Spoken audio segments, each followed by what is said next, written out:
kõvemad vennad saavad pärast ülikooli pensionile minna juba. Ei peagi enam tööd tegema. Nad on füüsiliselt võimekad, korvpalli IQ neil on paigas, neid on hästi õpetatud, kõik saavad ühtemoodi korvpallist aru, et meie ajal seda ei olnud.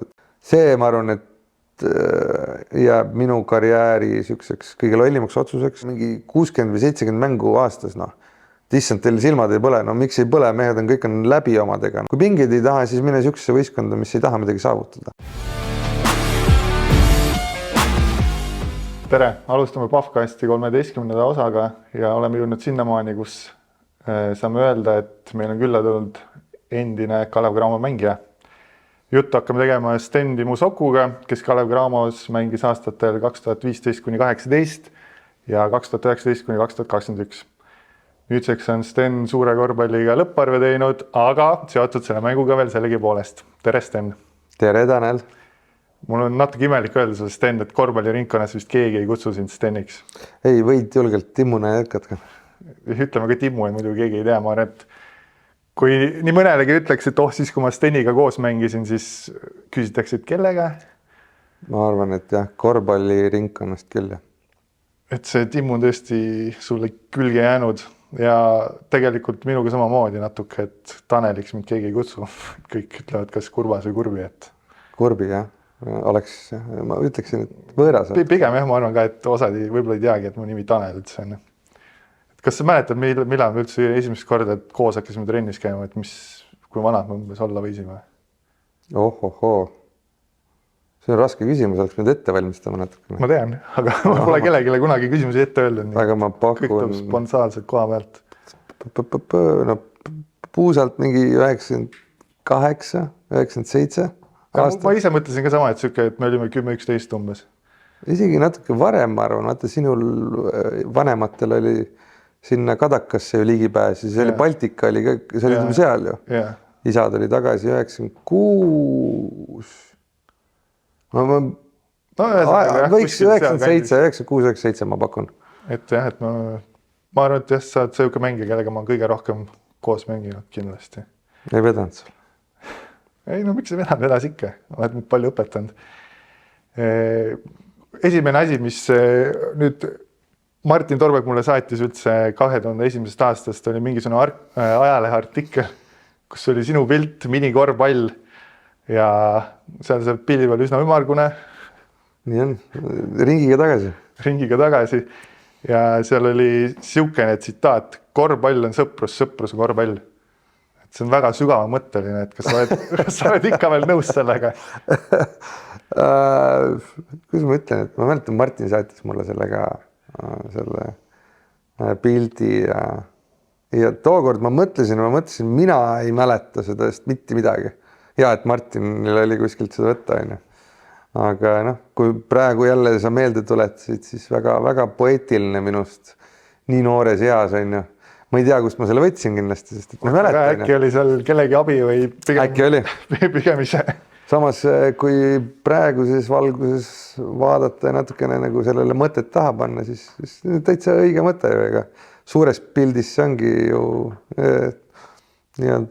tutvuste sobitamine ja tiimitöö. Mul endal, ma teadsin ka, et see pilt on olemas kuskil, ma ise mõtlesin, et äkki see oli, et korvpall on armastus, armastus on korvpall, et see oleks veel parem olnud. Oleks veel poeetilisemalt. See oli sõprusega kuidagi, jah. Et ma mainisin seda ka, et sa olid sul üsna ümargune, et väiksena, see oli vist see, et sa elasid Eestis vanavanemate juures ja sõid üsna hästi. Ise oli hea. Ja me jõuame veel selleni hea, kuidas mina üks hetk oma elus olin natuke ülekaaluline. Ma ei usu, see ei olnud just ülekaal. Ikka oli, et minu kohta ikka tugevalt ülekaaluline. Noorteklassides tegelikult me tegime päris raskeid trenne, ma ei tea, mäletad sa ise ka?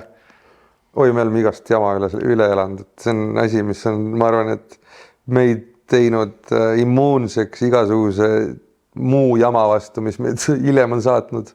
Ma mõtlen ise ka, et see nagu igal poole, kus ma olen läinud, siis ma mõtlen, et tegelikult Tiiduga need treenid olid palju raskemad, kui me praegu teeme, et nagu ei ole põhjust viriseda.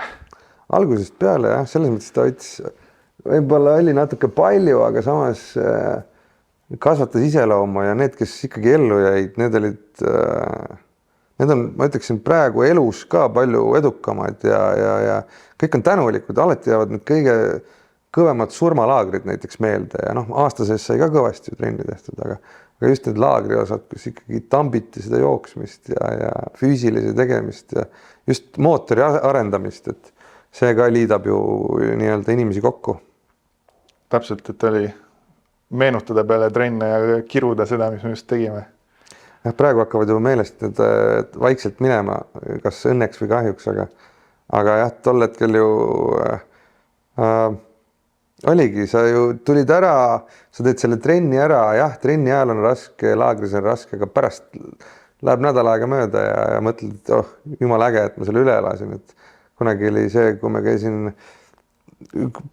asendamas, keegi ei saanud parajasti 2 esimest päeva ühte poiste laagrisse minna ja siis me Raiko Matsaluga nüüd siis kõik teavad kindlasti vähemalt korvpallimaailmas, kes ta on.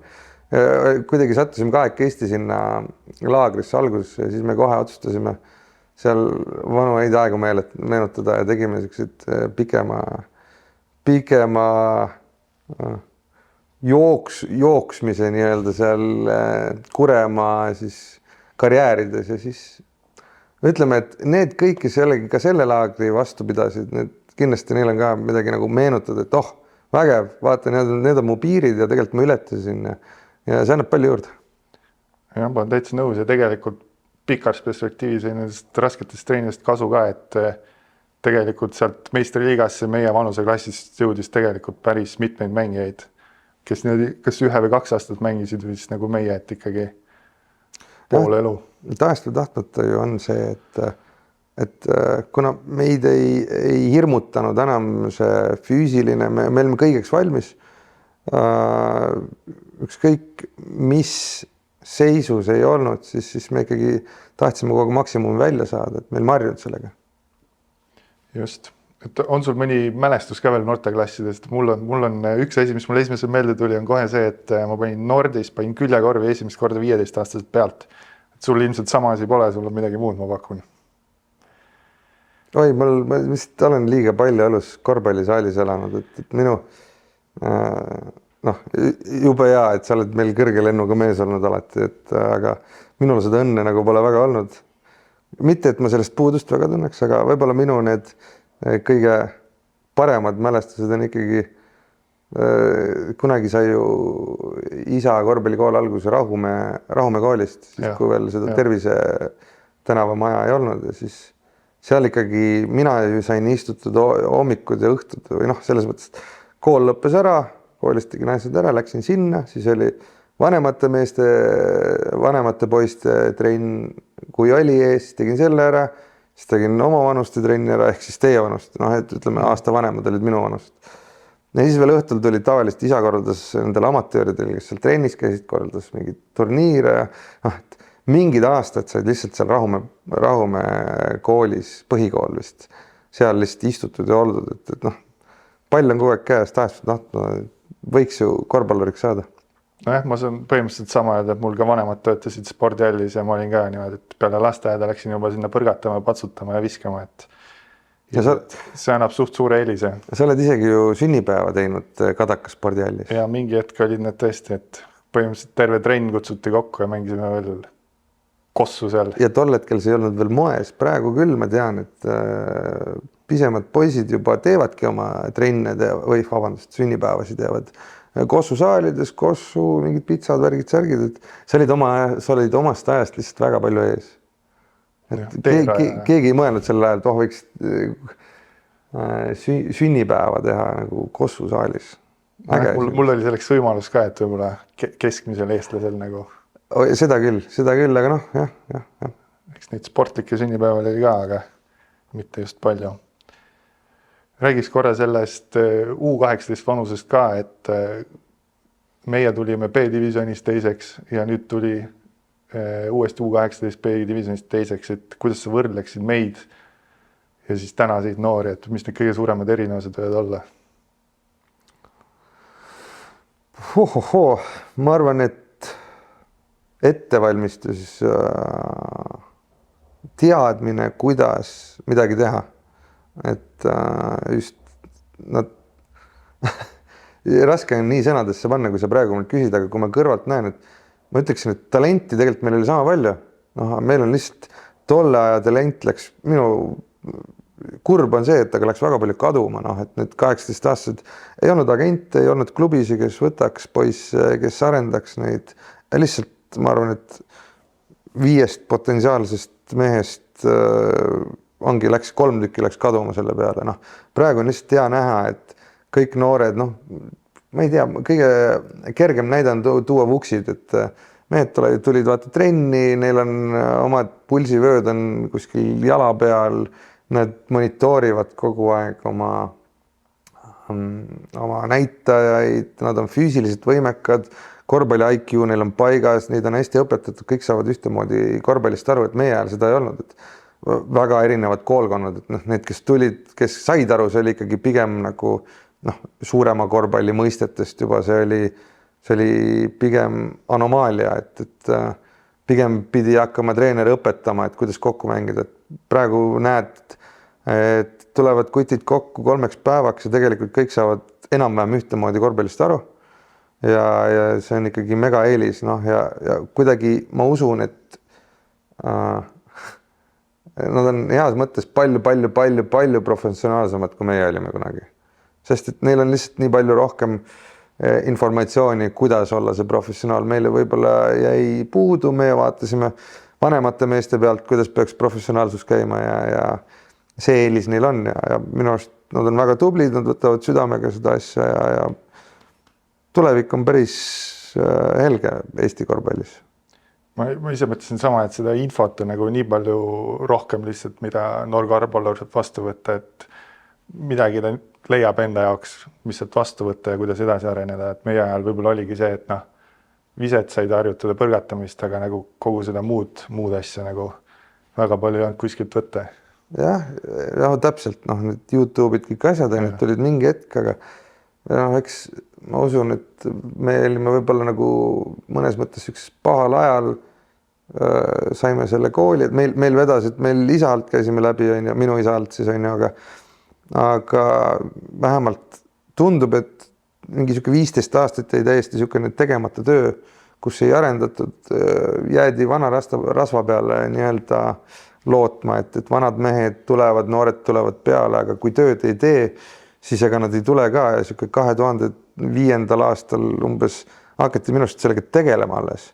Ja iga niisugune sihipärane noortetöö ja et kuidas jõuaks meesteni ja kõike muud ka marketingi asjad, et siis hakkas see asi paremaks minema ja noh, kui sa hakkad nullist, siis võtab lihtsalt võtab 10-15 aastat enne, kui sa tulemusi näed ja tegelikult tulemused ju ongi viimased 5 aastat on näha, et vaadates seda koondist enamus head mängijad on meil välismaal, ülihea meel on mul selle üle, et just see aasta on enamus nagu mängijad, kes mängivad tegelikult juba päris tugevates liigades, on ikkagi tegijad ka juba, ei ole nii, et keegi istub puhtalt ainult pingi peal. Et väga suur areng on olnud ja ma näen, et ikkagi tööd tehakse edasi, et keegi vist ei taha seda asja korrata, et lihtsalt kedagi noori enam peale ei tule, et just ja täpselt, kes need kõik eestlased nagu välismaal mängivad, need on omakorda eeskujuks järgmistele noortele, kes ka nagu näevad, et see on võimalik ja teevad tööd selle kallal. Absoluutselt, ja praegu ja nagu sa tead ja ma arvan, et terve korvpalli üldsus teab, et praegu ei tohiks noortel üldse motivatsioonipuudust olla. Kui sa vaatad, et sa oled piisavalt tegija, need noorena vaeva, lähed ülikooli sinna USA-sse, sulle pakutakse roppu raha ja tegelikult sa saad, kui sa oled tubli, saad veel haridusega kätte, et kõvemad vennad saavad pärast ülikooli pensionile minna juba. Ei peagi enam tööd tegema ega midagi tegema. Põhimõtteliselt küll. Et motivatsiooni puudust ei tohiks olla. Neil on väga head eeskujud, näiteks kui nad lähevad koondistesse ka. Ma tean, kui palju Kullamäed, Raieste, Trellid, kui palju nad trenni teevad, nagu oma vabastajast ka ja suviti ka individuaalset trenni. No mõtlengi, et seal, meil on mingid treenid seal Siilis olnud, Kalevi, kes sa näed, et meil nagu aja ettevalmistus käib, et seal trellid ja need mehed teevad ka trenni samal ajal, kui nad kuskil nagu klubi juures veel ei ole, et see on see töö, mis on neid sinna viinud, see töö, mida keegi teine ei näe, isegi keegi ei tea sellest, Nad käivad, nad teevad ja tegelikult noored näevad, kuidas tegelikult peaks käima, kui sa tahad sellele tasemele jõuda ja noh, see oli võib-olla see hetk, mis meil ei olemata, et ma ei saaks öelda, et oli mõnda niisugust eeskuju, keda sa näed, et kes või kes ärgitaks, et davai, nüüd on vaja trenni teha, noh. Et aga noh, ma ei kahetse midagi, aga hea on see, et koondise eesotsas on ka nagu mängijates just head eeskujud noortele, kes nüüd koondisse jõuavad. Kindlasti. Nüüd noorteklassist edasi minnes profikarjääri, siis seal me alustasime ka tegelikult koos, et esimese aasta me mängisime mõlemad noortekoondise võistkonnas. Seal me muidugi ühtegi võitu ei saanud. Aga sealt me läksime edasi mõlemad Nüübitisse ja tegelikult me mõlemad käisime veel samal ajal keskkoolis. Et see oli ka niisugune huvitav, ma mäletan, et mul oli üsna kurb veel, et ma ei saanud hommikusi trenne teha. Et ma sain ühe korra päevas ainult trenni teha, siis ma pidin koolis käima. Et on sul võib-olla mingeid mälestusi sellest ajast? Ma nii kõva vend ei ole. Ma ei ole vist kunagi... Mulle meeldib trenni teha, kui ma trennis olen, aga ma ei ole kurbust küll tundnud, et ma trenni nüüd minna ei saa. Et pigem ma olen selles mõttes ikkagi mugava võitu inimene, et minust Gregor Arbet on kunagi kuskil ajakirjas öelnud, et ma tahaks öelda, et minimaalse, ma teadsin, et sa ütled seda, ütle ära. Minimaalse pingutusega maksimaalne tulemus. See oli Reinar Allik minu arust. Ei, aga Gregor ütles seal artiklis oli see, et sinu elu moto või mingi niisugune sarnane asi. Minu arust see oli ikkagi Reinar Allik. Võib-olla, see on niisugune vaidlus, siin jällegi äkki keegi teine ütleb meil. Kuulus välja. Me oleme noortele edasi. Ärme seda tegelikult ei tohiks edasi, see on naljaga puhtalt. Et kui tahate kuhugi jõuda, mitte Eesti tasemel ainult teada, siis ärge kuulake seda. Ja siis ma sellest Nüübiti ajast veel mäletan seda, et sul isa oli peatreener, seal ikka ikkagi ropult rasked trennid. Ja su isa oli veel, noortesatside treener ka ja kui tal oli mäng, siis ta ei tulnud õhtul Nüübiti trenni. Siis oli alati see, et vaadati, kas see Volkswageni buss on seal Audentese juures või mitte, et kui ei olnud, et siis oli siuke, kõik mehed olid natuke rõõmsamad, et äkki tuleb natuke lihtsam trenn, et kõige hullemad olidki need, kui läks juba jutt lahti, et seda bussi ei ole täna, et tuleb lihtsam trenn ja siis viimasel hetkel Tiit astub saali, siis kõik on mingi Ja mulle tuleb, ja sul on õige emotsioon, aga mulle tuleb ikka see aeg ka meelde, kui Üllar oli meil Kerde, siis oli abitreener, ega tema ka tagasi hoidnud, kui peatreenerit ei olnud, siis ta ikka ka jooksutas, ma mäletan niisugused trennid. Ei, ma täitsa nõus, et jooksutas, aga see kuidagi on natuke teistmoodi. Jah, fookus on natukene mujal, aga ma ei kujuta ette, kas keegi kunagi on üldse nii palju jooksnud nagu hooaja sees, kui me seal Nüübiti võistkonnaga oleme jooksnud. Ma olen väiksena veel käinud kõik need, siis kui ma oli mänginud, meil 13, 14, kõik need Nüübiti laagrid ka kaasas, need kui palju kilomeetreid need mehed jooksnud on, siis on karm. Just, üks asi, mis mul veel meelde tuli, see, et seal oli mingi teema, et kui on 2 võistkonda tehti, mingi harjutus oli ja siis üks mees oli niisuguse veits teistsuguse särgiga ala, kõik olid valged ja sinised, üks mees oli punase särgiga, siis ta oli kogu aeg kaitses. Et seal oli see oht ka, et kui sa tulid mingi väga vale värvi särgiga, et siis sa olid terve trenni kaitses põhimõtteliselt. Libero. Et see oli ka niisugune asi, mida seal põeti natuke. Kes sa seda mängu mäletad, mis lõpuks keelati ära meil? Mäletad enne mänge, hommikuti viskamine oli. Vabaviske mängu mäletad? Ei mäleta. Kui kõik on reas, viskavad vabaviskeid, vaata, punktide peale. Jah. Täitsa mul täiesti tühi, seleta ära, mis seal oli.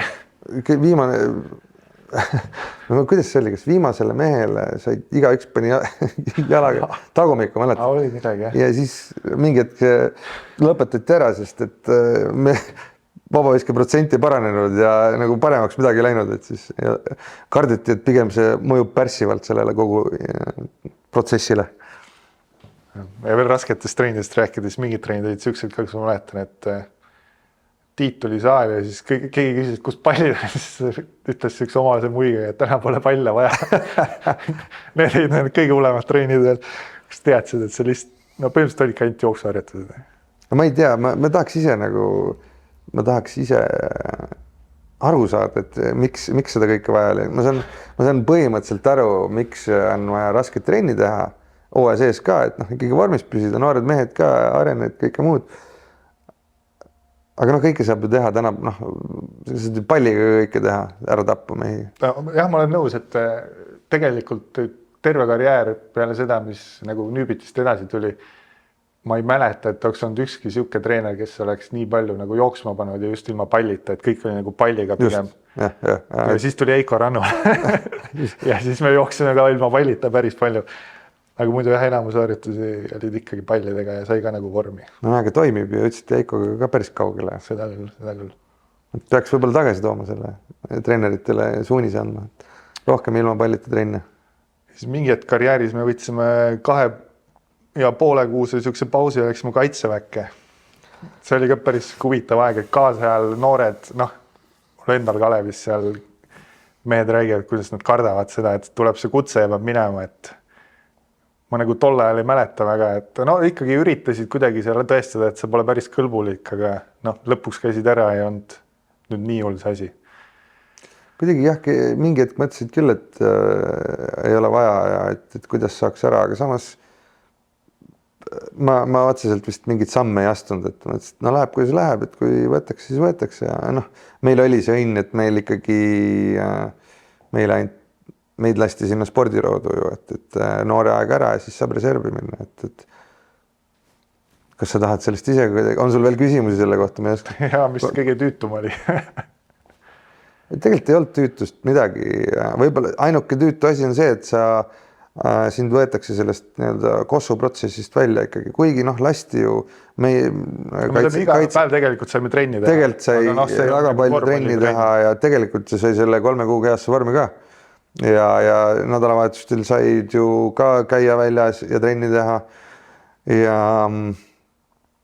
kõike muud ka, eks, et see tegelikult ei olnud sellised lõpuks, alguses kartus oli suurem kui see tegelikkus, et tegelikult on ju head harjumused jäid ka sisse, noh, enda eest hoolitsemine, no noored mehed tihtipeale ei oska nendele asjadele tähelepanu pöörata. See tehti seal selgeks, jah. Et ja noh, lõpuks ju tegelikult oli väga kihvt, meil oli väga-väga kihvtid kutid seal kõik koos ja ülemused ka nii-öelda, et negatiivset tagantjärgi ei saagi midagi välja tuua.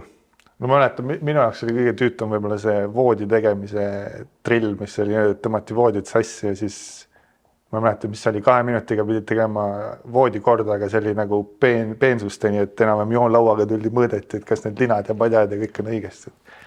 See on nagu sihuke halb mälestus võib öelda, sest sõjaväeosast.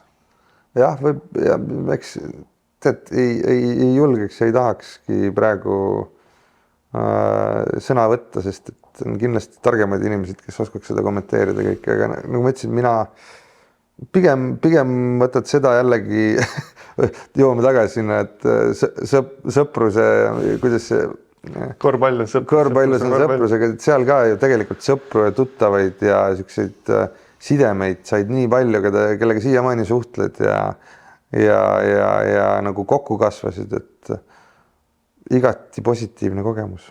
Jah, ja just nendele ma arvan, kes seal 11 kuud on, et need on siuksed väga pikaaegsed sõbrad. Just. Räägime nüüd sellest negatiivsest poolest ka, et sa ütlesid, et sai vormi, mina ei saanud vormi. Mina võtsin 10 kilogrammi juurde seal 10 nädalaga. Aga see ei olnud, sul läks ainult põskidesse, see kuskile mujale ei tulnud see ju. No ikka kõhtu läks ka veits, ega mul oli siuke, et kiirus kadus seal ikka täiesti ära, et mul läks, ma arvan, mingi pool aastat kindlasti aega, et seal maha lihvrida see jama, mis ma seal kõik sisse sõin. Uskumatu, jah, sina võtad ka juurde, see on ebareaalne. Tundub, elus on alati ebaaus on see, et kui mees sööb ja sööb ja sööb ja sööb ja sööb, aga juurde ei võta midagi. No, vähemalt nägime, et sa oled võimeline selleks. Tegelikult ma mäletan seda väga hästi, et mingi hetk sa läksid Tartusse, ma olin veel Kalevis ja siis ma tulin Tartusse järgi ja siis mul on meeles pilt, kus sa sõid salatit ja ma sõin mingit pitsat ja siis sõid üsna kade ja ütles, et sa saad süüa seda, et ma pean seda salatit sööma. Aga on nii, aga mina võtsin alla, mul oli see eelis, ma suutsin nagu 10 kilo just alla võtta selle, noh, eks ma läksin ka sinna suurema nagu muidu oleks võinud, aga võtsid alla ja siis ma ei saanudki aru, kuidas juurde võtsid, noh. see oligi naljakas, et tegelikult kõik võtsid alla ja mina ja Ennakis võttis juurde. See oli ju mega palav suvi ka, kogu aeg käisid, mis see nüüd, kas tõesti on nii pikalt möödas sellest juba, et mis meil selle nimi oli, mida me kandsime? No aitega. Vormi, ütleme vormil on spetsiaalne nimetus ka, aga vorm oli selles, kogu aeg oli palav, kogu aeg hiistasid päevad läbi, et trenni sai ka ju palju tehtud ja seal ju kogu aeg liigutud ka, et ega söögid on seal head, aga ega nii palju ka seda kaloraaži sisse ei läinud. Jaa, aga üle 1,95 said kaks portsu. Jah, sai ja ka kõik. Ja see oli kõik, et sa ärkasid nii vara üles, et tegelikult oli nagu kõht oli, mul oli kogu aeg kõht tühi seal. Aga tegelikult see nagu ülemäära palju ei liigutanud. Ja siis oligi see, et mul nagu kuidagi kogunes see kõik. No minu arust me liikusime küll kogu aeg päris palju, aga võib-olla oli palav ka ja see on juba 15 pluss aastat tagasi, et ega hakkab vaikselt meelest ära minema. Just, õnneks. Ei tea, pigem ma ütlengi, et neid häid mälestusi, sellest naljakaid mälestusi on tegelikult palju. Jah. Osad olid süksed jah, mida võib-olla oleks pidanud tegema. Las need jäävad.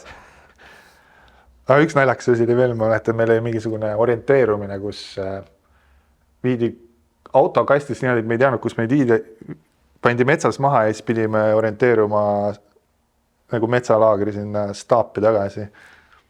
Me jõudsime nagu üsna kiiresti tagasi, aga ühed mehed olid seal mingi 3-4 tundi kadunud ja siis lõpuks, kui nad jõudsid tagasi, neil suud olid kõik lillad, mehed olid mustikaid söönud terve päeva lihtsalt.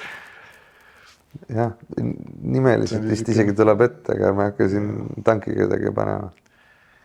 Just. Ja Tartu ajast on veel üks asi meeles, et seal oli, mina vist ei olnudki siis, ma ei mäleta, siin osad asjad lähevad juba sassi, sai nii ammu. Aga et hommikul oli mingi video olnud ja siis sa olid jalutanud minema saalist. Siis keegi oli helistanud sulle, et kus sa lähed, siis sa ei teadnud, sa oled juuksurist, aga tegelikult oli sükene, oli jah. Tol hetkel meil oli äkki hommikul video, õhtul mäng vist. No midagi sükest teha, arvan. Ja hakkasid ära, elasin seal Konsumi peal, hakkasin ära jalatama. Jana Taltsis helistas, kuule, kus sa oled tagasi? Ei, kui sa lähed, ma ei juuksurs. Aga videosse ta oli küll sükesed hetki, jah. No mul on karjääri jooksul ühe korra vist olnud, kus ma olen peaaegu trenni hiljaks jäänud ja see oli nii, et ma elasin veel vanemate juures ja siis Siilis oli trenn. Ja sealt on täpselt siuke, ma näen, et kui inimesed hakkavad tulema, siis ma näen. Siis vaatan, hakkas seda, Kalev Cramo autot kõik juba seal maja ees, et mis asja. Siis vaatan, et trenn hakkab 5 minuti pärast. Põhimõtteliselt higisena jõudsin sinna trenni juba, aga õnneks keegi ei pannud tähele, et ma niimoodi põhimõtteliselt 1 minut. See on päris hea, et need on võib-olla kõige ebameeldivamad nagu osad sellest, mitte see video ise, aga sinna see meelde jätmine, et nüüd on see jälle ja see tegemine ja neid... See on iga aasta tegelikult ikkagi on paar meest, kes nagu unustavad ära, et on mingi asi niimoodi, et viimasel hetkel veel muudatakse mingit aega ja siis on niimoodi, et üks mees on kuskil kadunud. Mul ka ikka pigem juhtus esimesed ja viimased korrad ikka Tartus, aga siis olidki 20-aastane, aga käiski natukene katus käis ringi ka ja siis kogu aeg ja siis lähevadki asjad meelest ära, siis võib-olla ei oska nagu tähelepanu pöörata neile. Nagu pärast hilisemas karjääris ma küll ei mäleta, et ühtegi sükest seika oleks olnud. Hetki noor ja natuke toitu. Kuidagi kipuvad olema need nooremad mehed, kes tavaliselt hiljaks jäävad. No vanematel nii palju kogemusi teadib, et sa oled parem kohal, sul on rohkem aega võib-olla.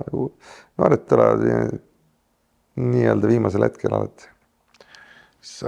Peale Tartut tegid paar sutsakat välismaal ka, et sattusid Gruusiasse. Minu teada seal ühtegi teist eestest pole kunagi mänginud. Ei ole jah, ja tegelikult see oli väga-väga ei olnud hea otsus tol hetkel, et kuidagi tundus see Tartus tollel hetkel mul oli mega kahju ära minna sealt Tartust. Tartu on alati mul tegelikult ikkagi Eestis lemmiklinn olnud, kus elada. Aga kuna Cramo nagu liikus, kui me läksime, mina läksin Tartusse, Timo oli vist minuga samal aastal, kui läks, siis oli Tartu ja Kalev olid nagu ühel pulgal ja Tartu oli võib-olla tol hetkel natukene isegi nagu kõrgemal on. Ja siis hakkas see tase, rahaline tase hakkas lihtsalt nii minema, et Kalevi omad leidsid natuke kogu aeg juurde ja seal oligi see, et Kalev hakkas täpselt tol hetkel VTB-d mängima. jah, hakkas Ja sealt nagu, tuli raha juurde, tuli välismängijad raha läks paremaks. Meil seal hakati see, et hakati raha kärpima, samas oodati täpselt samasuguseid tulemusi nagu enne, aga meil oli võib-olla üks välismaalane seal satsis on ju, meil tol aastal vist, kui Bill Ames oli, siis oligi üks välismängija, aga oodati meilt a la meistritiitlit. ei mäleta jah, kuidas see täpselt oli. Aga no ühesõnaga, siis me saime seal finaalis äkki saime 4-0 tappa on ju. Ja siis kuidagi noor loll jälle, siis oli see, et tuli Jaan, legendaarne Jaan Martinson ja küsis paar küsimust ja siis ma emotsiooni pealt ütlesin midagi, et no ma päris täpselt seda sõnastust ei tea, et ma ei taha a la siin enam olla. Aga see mõte ei olnud just nagu selles suhtes, et ma ei tahtnud Tartus olla, aga see oli see, et raske oli lihtsalt seda kaotust vastu võtta tol hetkel ja meil on, ma arvan, mingi 2 aastat järjest juba tappa saanud ja ikkagi elus on meid õpetatud võitma kogu aeg, et tahaks võita ja kui seda võitu ei tule ja kui nagu perspektiivi ka ei ole, et kuhu poole kuidas seda saavutada, siis mulle tundus tol hetkel, et see niisugune areng võib seisma jääda. Aga ma usun, et oleks ma kannatlikum natukene olnud, ma oleks võinud nagu parema variandi ka leida kui selle Gruusia, aga tol hetkel oli ikkagi see, et palju meid välismaalisi oli eestlasi. Oligi Kangur. Kas ta tol ajal oli? Oli kindlasti. Tema oligi vist Vene ja Kangur ja ega eestlastest tol hetkel nagu välismaal mitte midagi teadnud. Agenditööd meil ei olnud, treenerid meil ei olnud, niisugune ummikseis oli veits ja siis pidigi niisugune pooli jõuga natuke välja minema, aga lõppkokku, et seal oli jama oli see, et seal oli aasta peal oli mingi 20 mängu. Aga nooremana sa pead trenni tegema, sul peab mänge ka piisavalt olema. See muidugi, mis praegu toimub või viimased mingid aastad siin Eesti liigas, seda on natuke liiga palju seda mängimist, et trenni ei jõu üldse teha. Aga jah, see Gruusias käik, see jääb natuke kripeldama, et oleks paremaid lahendusi otsida, et pigem oleks võinud Eestisse minna. See on see hea näide, et jõuga ei tasu kunagi kuhugi minna. Jah, ma ise mõtlen ka seda, et tegelikult ma olin 6 aastat Tartus, et ma oleks pidanud ka seal mingi hetk ikkagi varem välja minema, et ma kuidagi lükkasin seda jälle liiga palju edasi. No ja kunagi ei tea, vaata, nüüd oleme tagantjärgi on igaüks tark. Tol hetkel nagu tundus see, et mängisime eurosarja, et ei tahaks nagu minna välismaale klubisse, mis ei mängi eurosarja. Ja siis oligi siuke, et tegelikult oleks võinud seal proovida kuskile minna ja siis sealt nagu kuidagi seda karjääri üles ehitada. Aga tegelikult see Gruusia liiga tol hetkel ka, see oli hea hüppelava, et kui sa teed hea hooaja seal, siis võid mujale ka minna, aga sellest järgmine aasta oligi niisugune valus hetk, et kui ma vist läksin Rumeeniasse Reineri juurde ja tegelikult pakkus tol hetkel Kreeka esiliigas olev AEK mulle ka, et kuule, tule siia, teeme, mängime ja siis vaatame edasi. On lepingut nii-öelda ikkagi, aga kuidagi lollus minus ei mõelnud sellest, et läheks sinna, saaks üles, nad tahavad meistriliigas mängida. Siiamaani on ikkagi need viimased 15 aastat ongi seal jälle kõrgliigas mänginud, on ju. Et see, ma arvan, et jääb minu karjääri siukseks kõige lollimaks otsuseks, et ei läinud siuksesse kohta, kus saab nagu ehitama hakata midagi ja võib-olla selle või klubi juurde, kes ehitab midagi ja nendega kaasas käia. Ja eks sellepärast öeldaksegi, et igas karjääris on ikkagi ka otsused on vaja õiget teha ja õnne peab ka olema. Mulle seda õnne on nagu piisavalt olnud, aga mõned otsused on aia taha jäänud ja sinna see areng on ka ilmselt jäänud. Korra mainisid juba seda, et läksid Rumeeniasse Reineri juurde, et kas seal on mingi siuke teema, et Reiner kutsus sinna ja ise läks poole hooaja pealt ära või mingi? Oli. Ta ütles, et ta ei tule, et need otsivad ja ütlesin, et miks mitte. Läksin sinna ja siis ma ei mäletagi, kas ta läks ise ära sealt. Ta läks lihtsalt teise klubisse, aga ta läks sinna nii-öelda Oradeasse, mis oli ikkagi top 2 tiimist. aga ma ei mäleta, miks pärast ta ära läks, kas ma jään võlgu, sest et ma ei taha valetada ka siin, aga jaa, poole hooaja pealt läks ära ja siis ma jäin üksinda sinna Krajovasse, et jällegi tuleb elus õigeid otsuseid teha. Vahest ei lähe, hästi ei lähe nii. Rumeenia liiga kohta on veel üks asi, mis ma olen kuulnud, on see, et seal on koduvile on hästi tugev, et põhimõtteliselt väljas võita on üliraske. Et kas sinu ajal oli ka see seal, ma ei mäleta, kes mul isegi rääkis. Ei, oli ikka muidugi. Et seal on ikkagi nagu julmalt pannakse, et ei põhimõtteliselt väljas ei lasta võita. No kodus oli ikkagi hea mängida, et sa enamasti ikkagi võisid ükskõik keda võita. No. Aga ma enam ei tea, vaata, ega see vile on ka... Ma mõtlengi, et keegi just hiljuti rääkis mulle seda, et kas tolle ajal oli siis... Et siis on siiamaani see, sest et ma pean isegi ütlema, et isegi viimased aastad Kreekas esiliigas ja seal meistriliigas läks see vile ikkagi selliseks, kus võisid võõrsil ka võita, et kui ma 2019 käisin Iraklises, siis seal oli ikkagi nii, et kui sa kodus mängisid, siis kaotada ei ole võimalik põhimõtteliselt. Aga nüüd viimased 3 aastat ikka, kui ma käisin, siis oli juba, ta ei olnud 50-50, aga ta oli niisugune 60-40, et see ei olnud enam 70-30, et vaikselt liigub, aga igal pool maailmas liigub sinna poole, et pole vahet, kus sa mängid, et vile on ikkagi enam-vähem sarnane. No mis tegelikult on hea, et... Jah, oleneb, kuidas on, kas sulle meeldib see kultuur või see ei meeldi see kultuur. Mulle nagu mõnes mõttes mulle meeldis see kultuur, et sa lähed ikkagi, sa tead, et sa peed võõrsil võitmiseks veel midagi ekstra andma endast. No, et natukene, siis sa said aru, vabandust, nüüd ma pean, siis sa saad okei, ma ei kasuta roppu sõna, et siis sa saad aru, kui on halb vile. Aga praegu, kui pannakse mingi jama maha sul, iga teine mäng, Eesti-Läti liigas, siis ei saa aru enam, et miks seda tehakse. Et kohati seda on päris jube vaadata lihtsalt.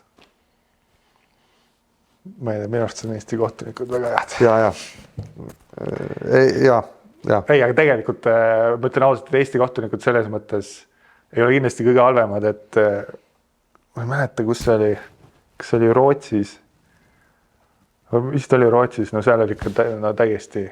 Seal nagu kohtunikud Eestis vähemalt nad suudavad ära seletada, mis oli, seal oli nagu täiesti kohtunik, kes on ise ka aru, mida nad vilistavad seal.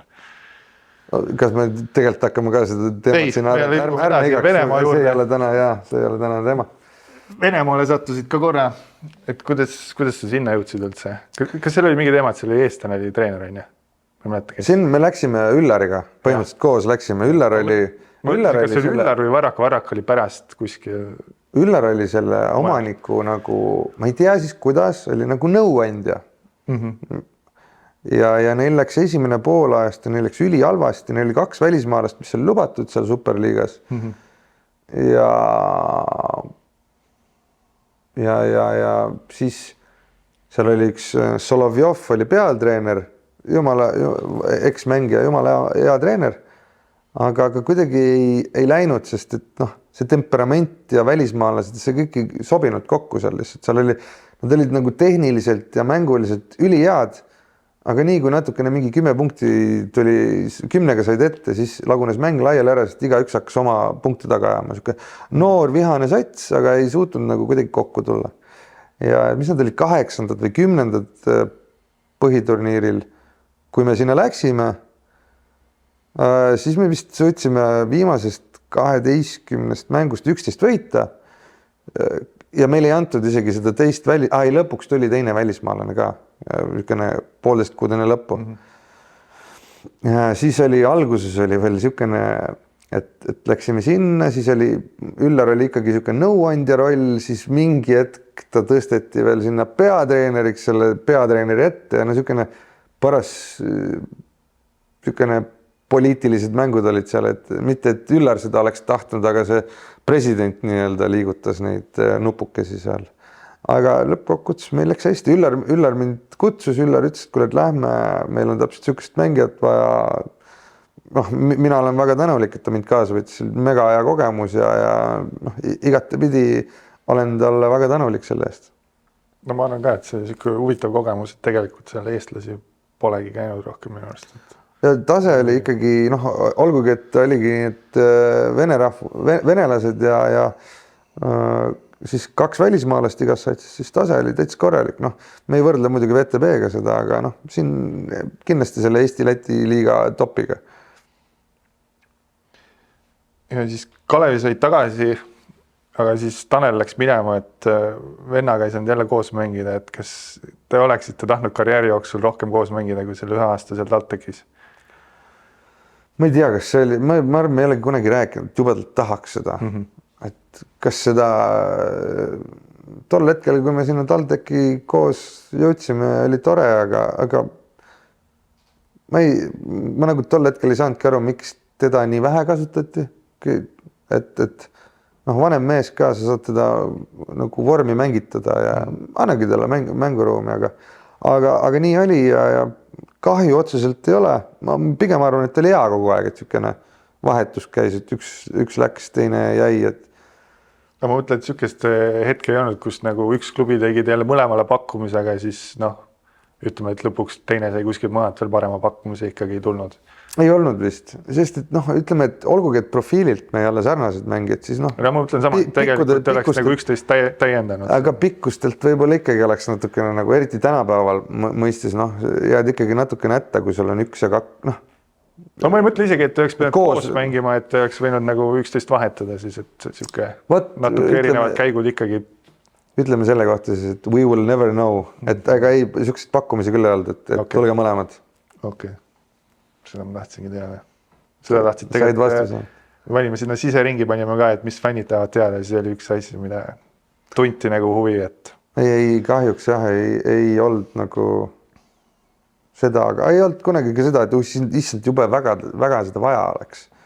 Et ma arvan, et saame ilusti eraldi hakkama. Eks meil on iseloomud ka nii erinevad, võib-olla me ei olekski sobinud nagu heasse satsi kui kokku, ma ei tea. Okei, aga kuidas Kalevi erinevus Tartuga olid just, ma mõtlen selle võidu kohustuse poolest, et Kalevis nagu pidi võitma kogu aeg, Tartus võib-olla mõned kaotused anti andeks, et see on, ma ei ütleks nii, ma olin ka, ma ütlen, seal viimased aastad oligi, järjest võeti pigem eelarvet ära ja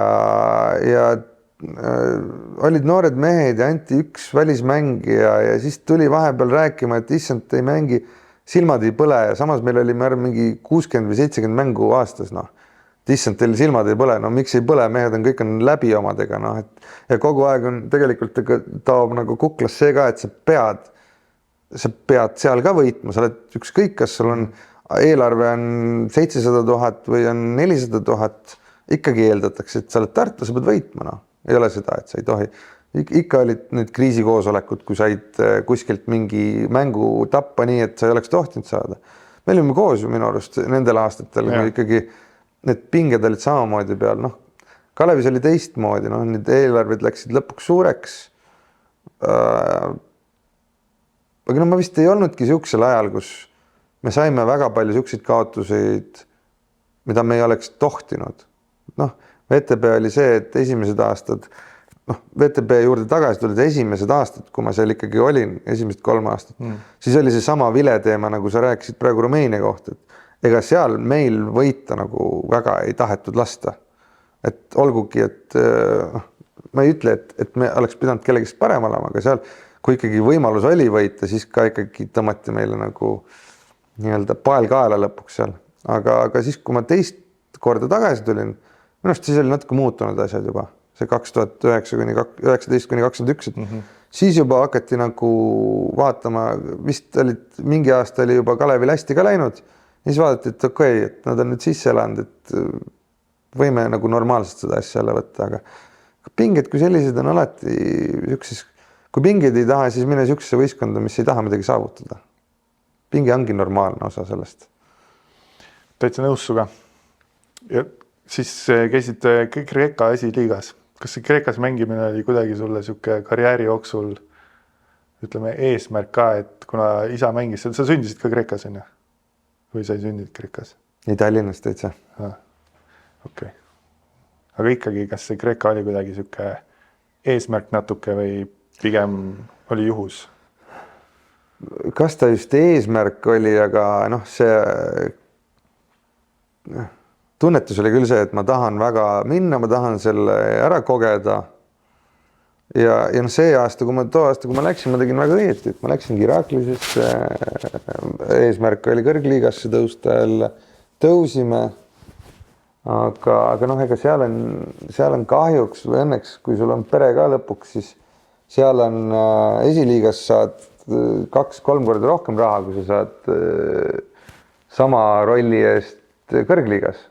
Et siis pidi otsuse tegema, et kas tuled Kalevisse tagasi või et Kreeka kõrgliigat mängima ja 30-sena mõtlesin juba, et mis ma seal miljonid ma enam teenima ei hakka, aga see niisugune 2-kordne hinnalipiku vahe oli piisav motivatsioon, et siia tagasi pigem tulla.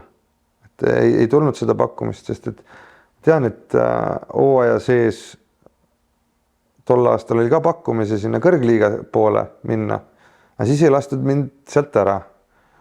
Aga järgmine aasta oli ka tegelikult veel 2 pakkumist Kreeka kõrgliigast, aga need olid ka kahjuks see pakkumine ei kannatanud nagu rahaliselt kriitikat, et ma toon tagasi, et kui on perekond juba, siis peab nagu vahest mõtlema teistpidi juba.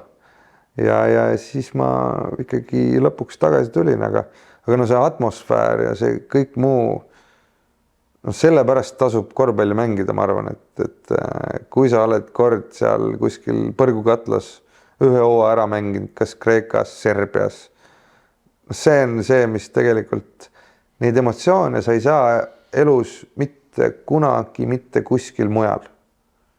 Ma ei tea, ma pole rallit, ringrada, mingid siukseid kõrge adrenaliiniga alasi teinud, aga need emotsioonid ja see siukene vibratsioon, mis seal saalis on ja kõik see, seda ma ei vahetaks küll mitte millegi vastu.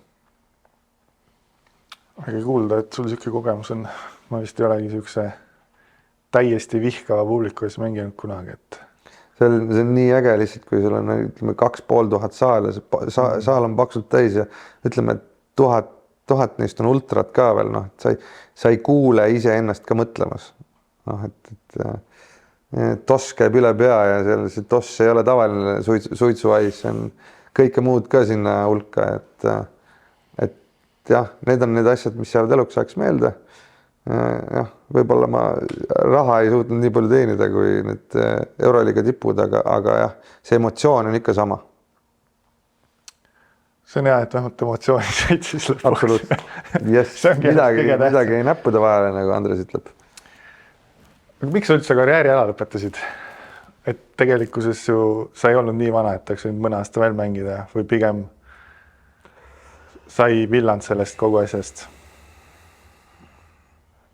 Ma arvan, et minu jaoks see vormi ajamine oli kõige raskem osa juba siis. Jagasid mängust piisavalt, et ei pea liikuma väljaku peal väga palju enam. Aga samas see tase, kus ma mängisin või mis minu keha mul lubas mängida, see ei võimaldanud valida sellist satsi, kus on niisugused mehed ümber, kes oskavad ka kaasa mõelda. Ja siis lõpuks muutud endale juba nagu vastikuks, et tahad ju võita ikkagi, juba tekib oma visioon ka, kuidas peaks asjad olema, kuidas peaks trenni tegema, kuidas peaks kaitses mängima, kuidas peaks ründas mängima ja siis paned kõik need asjad kokku ja mõtled, et äkki peaks ära lõpetama ja kui tahad neid asju ellu viia, siis treenerina, muidu hakkad kuskil mujal neid nii-öelda platsi peal välja elama, muutusidki natukene närviliseks seal, kui ei läinud asjad nii, nagu ise ette kujutasid ja siis sain aru, ongi, siis vorm ei tule ka järgi, ei leia piisavalt motivatsiooni enam, et vormi saada ja siis vanemaks, vähemalt siin viimased aastad, mis Eestis olid, need rahalised summad olid ka juba siuksed, mille pärast ei tasunud enam oma närve rikkuda. Ja nii see otsus sai, et nagunii tuleb mingi hetk tavaellu siirduda, siis pigem varem kui hiljem. Täitsa nõus, et osad need tunded, mis sa kirjeldasid, vastavad minu omadele täpselt, et tundub, et hakkab ka see aeg tulema. Aga kui rahule sa üldse jäid oma karjääriga? No nagu ma enne ütlesin, et tegelikult oli neid halbu otsuse oli, mis tegelikult võib-olla väga palju nagu mõjutasid seda kogu karjääri kulgu ja seda, ütleme, kvaliteeti siis. Aga ma jätkuvalt arvan, et ma ei teeks mitte midagi teistmoodi, kui ma nagu antaks uus võimalus ilma selleta, et ma tean, kuidas, noh, ma arvan, et ma olen selline isiksus, kes teeks kõik täpselt samamoodi, et võib-olla tahaks mõne otsuse ümber teha, aga kunagi isegi, kui sa teed otsuse ümber, sa ju ei tea, kas see viib ikkagi õigesse kohta. Võib-olla olid need otsused, seda me ei saa kunagi teada, ei ole mõtet nukrutseda. Päris äge ja päris lahe ja väga palju sai reisitud, erinevaid treenereid nähtud, erinevaid mängijaid nähtud, et selle võrra mul on näiteks lihtsam tulevikus, kui ma sooviksin treener olla, et mina olen näinud kõike nii-öelda kõike positsiooni pingi peal. Ma olen olnud põhimängija, ma olen olnud esiviisikumees, ma olen olnud 6. mängija, ma olen olnud pingi lõpp, et ma tean kõikide meeste emotsioone, mis seal pingi peal toimuvad, et ma saan aru, kui kellelgi läheb midagi, miks kellelgi on matt maas või miks nii on, miks näed. Ma olen kõik need etapid ise läbi käinud ja minu arust see on nagu päris äge, et ma näen võib-olla kossu või üleüldiselt sport ja inimeste selliseid reaktsioone teistmoodi, kui muud inimesed võiks seda näha. Sellest rääkisime, et see Gruusia jäi natuke kripeldama, aga mis nagu kõige meeldejäävam hetk on karjääri jooksul olnud? Kõige meeldejäävam hetk? No mina ütlen ikkagi, see on küll kõige väiksem asi, aga ma arvan, see koondisega seal Permis sinna kuidagi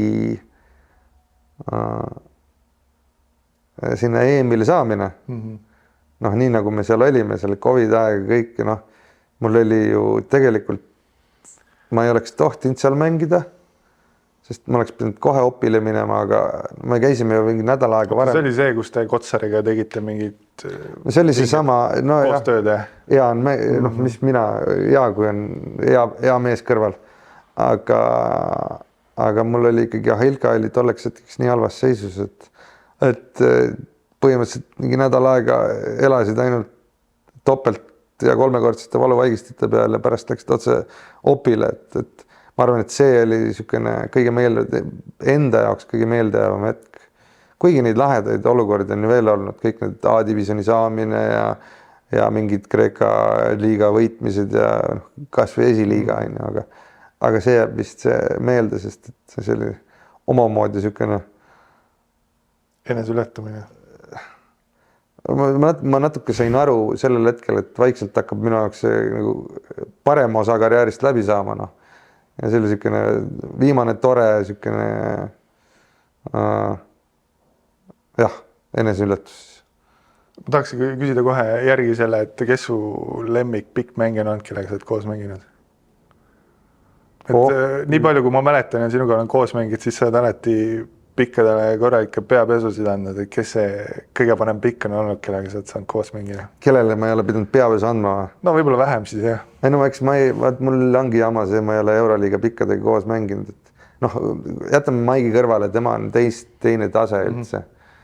Aga ma võin öelda ühe nime, 2 nime on välja, sest et ühest ma saan rääkida Kalevis, keda kõik teavad, on Josh Boone'iga meil toimis nagu Graamos väga hästi see koostöö.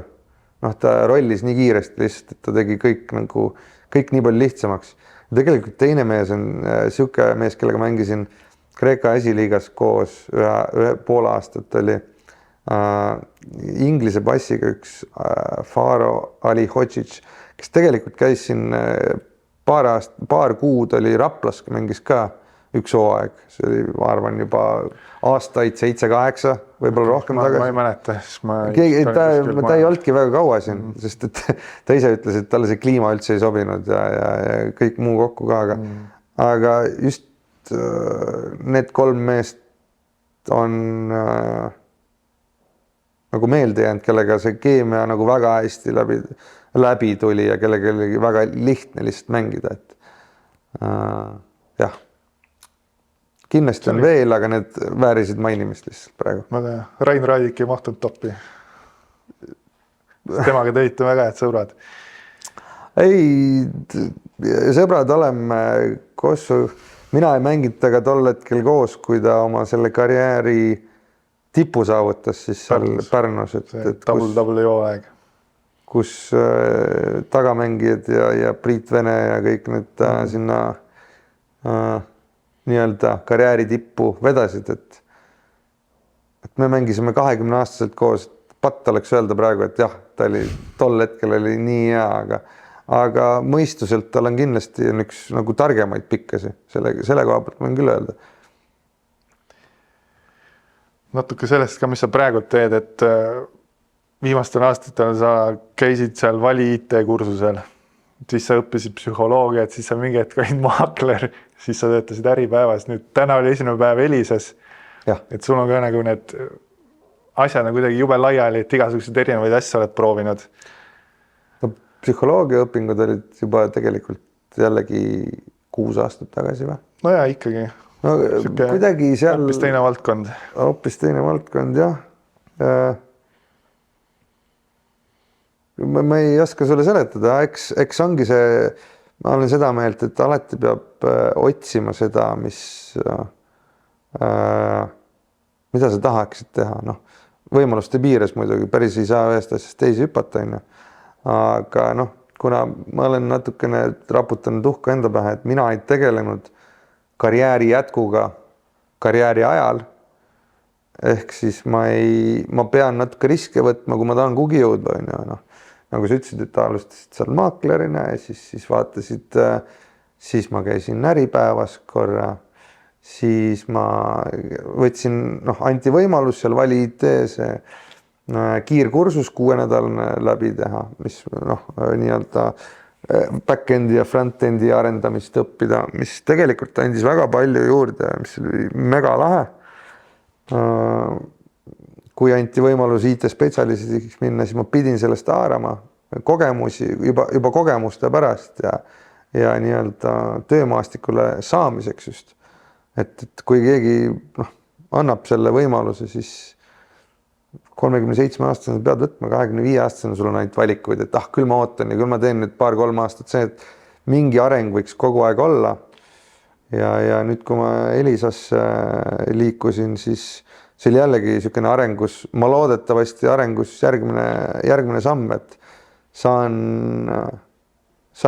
mingi võimaluse midagi uut õppida mingit teisest nurgast ja võib-olla midagi ehitada, et midagi saavutada ka, noh, kahjuks mul hetkel kõrgharidust ei ole, siis peabki natukene, siis on vähem variante, pead natuke avatum kõikidele muudele variantidele olema, et tööd ma ei karda, aga lihtsalt õiged kohad peab leidma.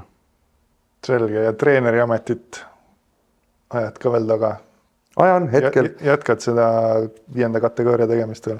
Hetkel on 4. pooleli, just said mingi osa on jäänud mul teha, augustis saab eksamit teha. Kuigi, aga noh, oleneb, mis tasemel sa tahad treenerit teha, et kui tahad ju meistriliigas treener olla, siis sul on EKR3 ainult vaja kõik. Et sul ei ole 5. vaja. Oota, kus ei ole 5. vaja?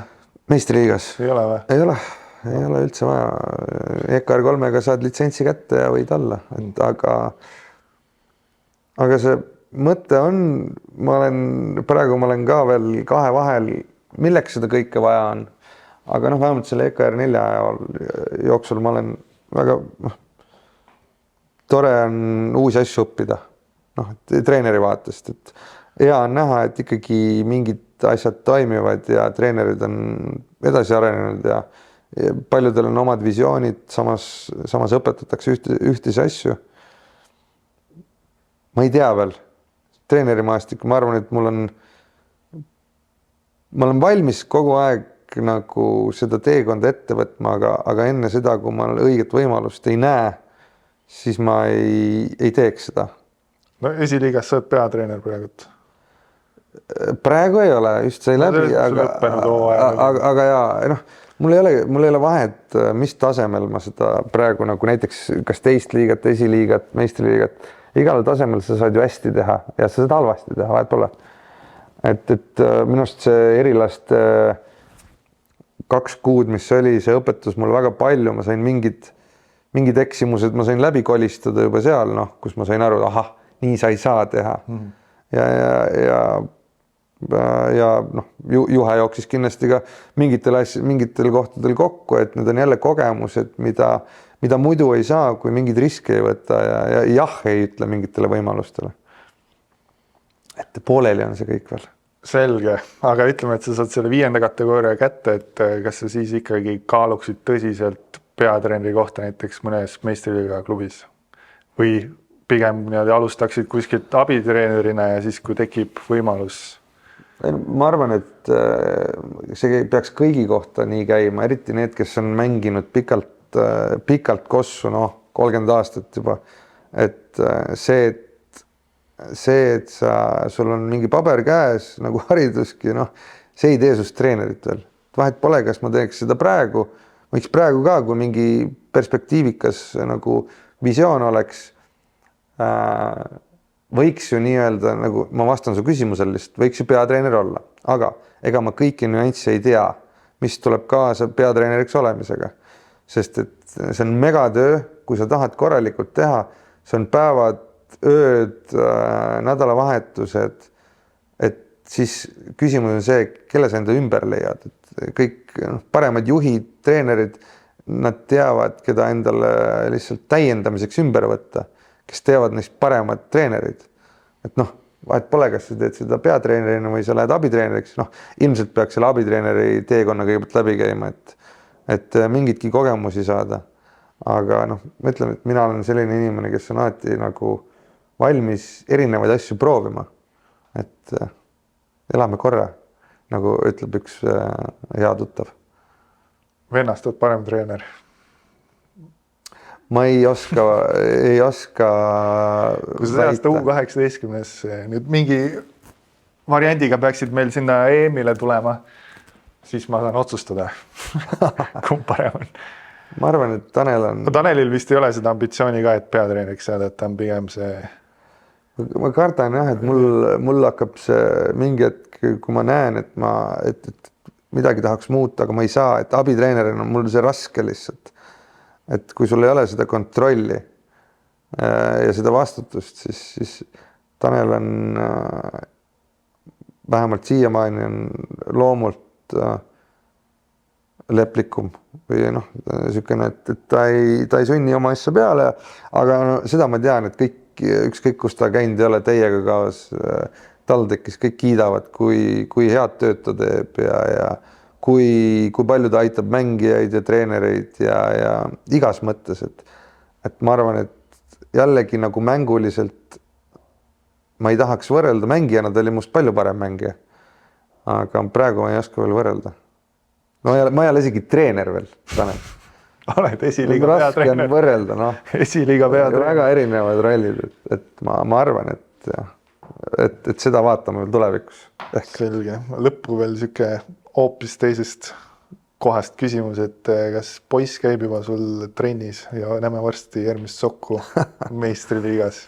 Ei, ta on juba mõned aastad on siin mõned korrad käinud, aga tema, kuidas ma ütlen siis, tema esimene armastus hetkel on suusatamine ja kahevõistlus ja niisugused asjad, ehk liigub sinna kahevõistlus ehk laskesuusatamise poole isegi. Et ta liigub sinna poole, et ma pigem ütlen, et ei näe järgmist, et aitab küll sellest kossu mängimisest. No selge, aga vähemalt teeb sporti ja... Ei, seda küll, seda peab... Hoiame pööalt, et tuleb siis hea kahevõistleja. Absoluutselt. nii, aga nüüd paneme su sinna viskama ja vaatame, palju sisse saad, et millal viimati palli käes hoidsid? 2 nädalat tagasi. No siis ei ole väga pikk jaa, aga see palli käes hoidmine, see on niisugune jah. Päris nudi peale ma loodan, et sa ei jää. Ja... Ma usun, et äkki ikkagi võin jääda isegi Kreksiga, samas Prantsusmaa liiga vennaga ühele pulgale pole ka nagu ei ole häbi jääda. Ei ole häbi jah, aga samas siis, kui sa saad näiteks meie sotsiaalmeedia juhilt pähe, siis on ka siuke... Aga nad on äkki hea käega lihtsalt. Aga aitäh, et vaatasite, teeme Timuga challenge'i ära ja vaatame, kuidas tal läheb. Soendusstress on veel seljas, aga... Enamus tulevad läbi rõnga. Nii, 1-0. Mis moodi? Ei saa. Tanel kiiremini. Ma ei saa joosta kiiremini. 8-0 juba, jah. Jumala halvast. Enne ma paar prooviviset sain. Siis sain sisse jumala ikka. 3-0, jah. Pinget peal, 4-0. No täitsa puuges ikka. Ta võiks 5-0. Enne sain ikka paar tükki sisse ka. 6-0. Ai. Keegi ei usu seda, sa pead ühe saama sisse. 7-0. Kas see läheb ka korvpalli alla siis? 8-0. Nüüd ma 8-2 viskama. Yes! Esimene! 9-1. Ma olen rahul plussis. No jaa, 8-2. 10-2. Lõpp oli tugev. Henriette sai 2. Jaa. Aitäh, et vaatasite meie osa Timuga. Järgmine kord tulevad juba uued külalised ja vaadake meid jälle.